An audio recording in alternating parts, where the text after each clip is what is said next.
Morning guys, today I'm dealing with all of my tomatoes. We're gonna try and make a marinara sauce. It calls for 9 kgs or about 20 pounds of tomatoes, which I think I have just enough here on the table. Look at this tomato. This is like the biggest Sicilian paste tomato that I've grown this year. I mean, in comparison to the normal size one, it's huge. So yeah, but we're gonna use this in the marinara sauce today. I'm just kind of going through these and I want to make sure that I'm using the most ripe ones first. I've been picking them every day and some of them aren't quite as ripe as the rest of them, so we need to do a little field test first. Now this is going to be a bit of a long process, but I'm just cutting them in half and then I'm squeezing out some of the seeds if I can, so then we don't have to de-seed them later. Otherwise it calls for a food mill to get all of the seeds and stuff out, which I don't have one of those, so we are finding a different way to do this. I have preheated my oven to 200 degrees Celsius, or which is about 400 degrees Fahrenheit, and we're gonna roast them just until they're soft and their skins are starting to brown. I have a 1 full pan that's ready to go into the oven. We're gonna pop this one in and then we're going to continue to cut up these tomatoes.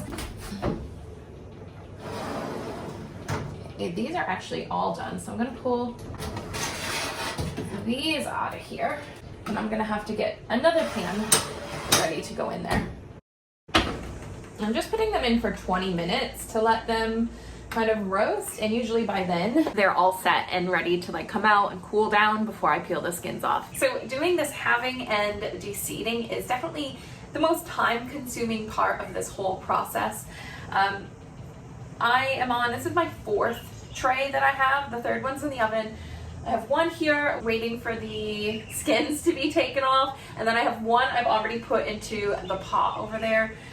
What I'm trying to do is, it's taking about 20 minutes to roast up these tomatoes. So during that time, I'm trying to get the next tray ready to go into the oven, and then also take the skins off of those tomatoes and put them into the pot.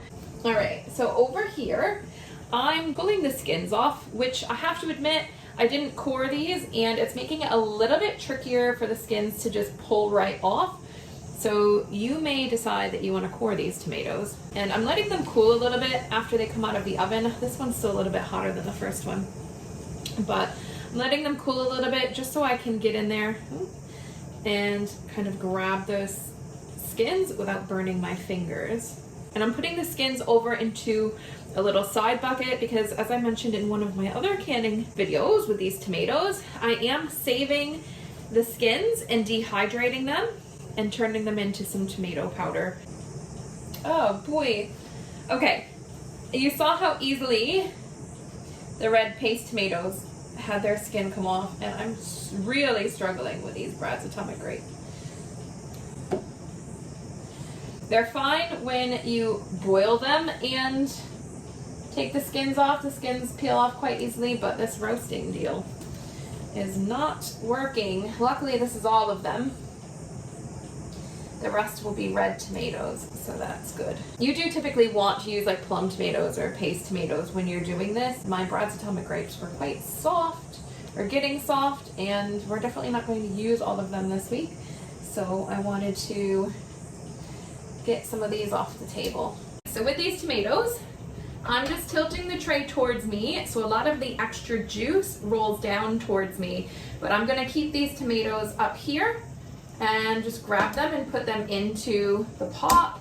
And that's just because we're gonna try and get this to be a thicker marinara sauce, obviously. So there's another skin. So we are gonna have to cook it down, so I don't wanna put all that extra juice in there if we are just gonna try and get rid of it anyways.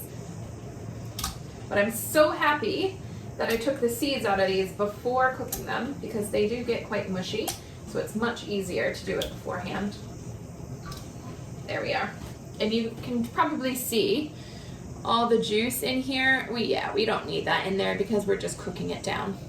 Okay, and we have our next one ready. I'm just gonna let them sit and cool here for a few minutes before we take the skins off of these and put them into the pot. I only have this many tomatoes left and whatever's in the oven right now. So what I'm going to do is you need to get your 2 medium onions, and we need to chop these, and we're gonna get those roasting in the oven as well. This will all need to be blended later, so I'm just kind of roughly chopping these. I'm gonna start crying in a minute.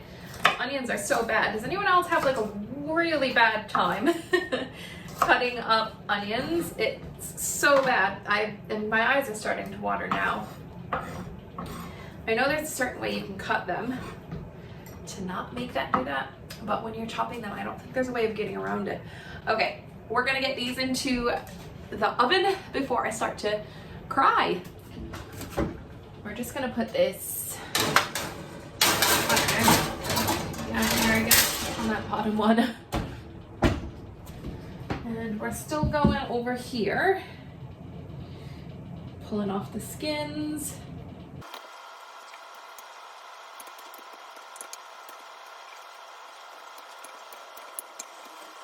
So at this point we have the majority of our tomatoes in our pot here. I just have one more tray that's in the oven. I have like a whole bowl full of seeds and juice. I wasn't sure what I was originally going to do with it. I've decided I am going to put it into the pot here because I don't want to waste any of this nice like juices and flavor and all of that. So we're just gonna run it through a sieve to get all of the seeds out and add it into our pot. Originally, I was worried that it was going to be too watery if I added the seeds, but as you can see, there's quite a bit of water around here. So I'm not as concerned about it now. I just know that it's gonna take a bit of time to kind of thicken up when we put it on the stove. Right, I'm just gonna try and do it a little bit at a time. And then we're just gonna take our spoon and just kind of push it through the sieve. So with these seeds here, I'm just gonna chuck them, as awful as that sounds, because look at how many seeds I could save in here, but I don't really need them this year. So oh, I'm tempted. I might just put them into a separate bowl for now. And I'm just gonna continue to do this with the rest of the seeds here. I have probably a couple more rounds that I'm gonna do with this sieve, but I'm gonna continue on with this. I'll meet you guys back here when we're all set and ready to put this onto the stove. We finally have all of our tomatoes in our pot, and to get them all de-seeded and roasted, it took us 4 hours. Okay, so be prepared. This is a time-consuming process, but what I'm going to do now is I have my onions that I've roasted up. I'm just gonna put those into the pot, and I'm gonna start to bring this up to a boil while I prepare the garlic and the wine and the seasonings that I'm going to use. Into my pot, I'm going to pop 2 bay leaves and 6 cloves of chopped garlic. I have about 3/4 cup of red wine, and I'm gonna give that a quick stir. We'll do about a tablespoon of oregano, a tablespoon of rosemary, and a tablespoon of thyme. We'll do about a teaspoon of sage and a teaspoon of black pepper. I'm gonna give this another quick stir.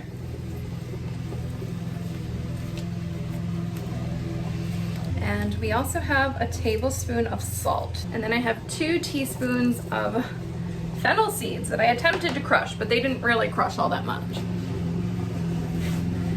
And I'm gonna give this all a stir in. And I'm gonna put the cover on it so that it can come to a boil. I should also mention that I've put my cans in the steam canner to sterilize those. Then they'll be all set and ready when our marinara sauce is ready.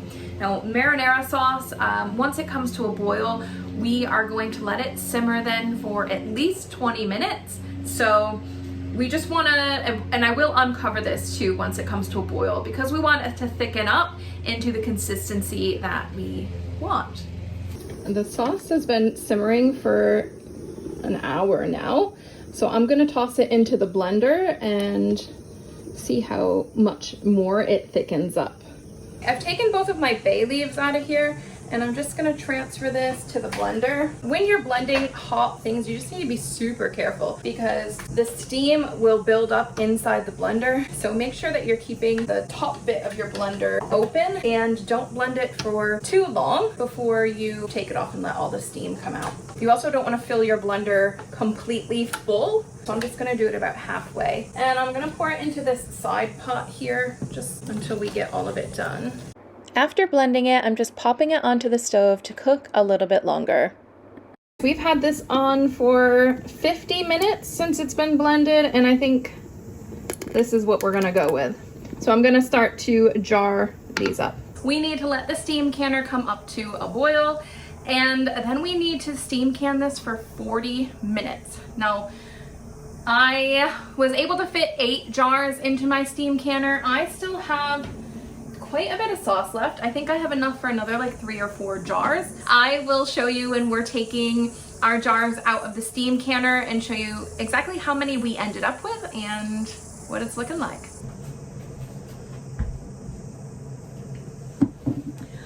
All right, guys, we are finished with our marinara canning marathon that we did today. So I started at about 7 o'clock in the morning, and it's now 5:30. So that's like 10 and a half hours that it took us to can up this marinara sauce. We did make 11 pints of marinara sauce from the 9 kgs or like 20 pounds of tomatoes. This is definitely the longest canning recipe I have done this year, but I think it's definitely going to be worth it. The sauce is absolutely beautiful. So, I mean, it looks beautiful, it tastes beautiful, and it's nice and smooth and thick. I think we're really, really going to enjoy it.